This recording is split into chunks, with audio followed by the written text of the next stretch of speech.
le régime. 3 mois, ça veut dire quoi? Peut-être, est-ce que la grève peut encore durer 3 mois? Difficile de l'imaginer. Donc c'est aussi une façon peut-être de tuer le mouvement. Mais ça fait le lien entre ce que vous dites tout à l'heure, c'est-à-dire qu'on l'âge pivot, finalement, tout le monde a été... Personne ne pouvait être piégé, c'est-à-dire que c'est un teaser tellement énorme.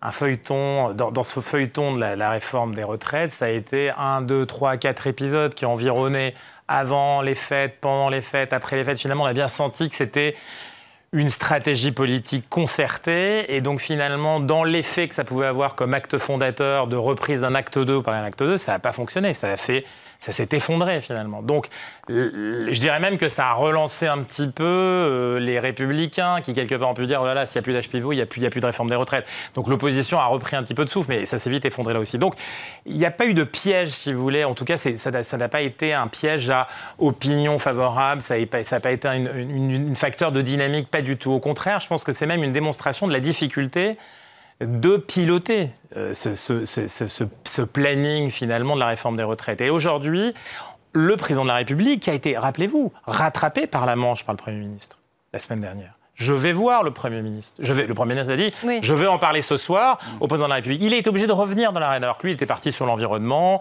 il était parti sur les grands entretiens, sur les grands sujets, et là, sur l'affaire Sahel. Il va faire une émission, il est revenu, il est obligé. Ou une conférence il a de été presse ramené pour par parler le de la réforme des retraites.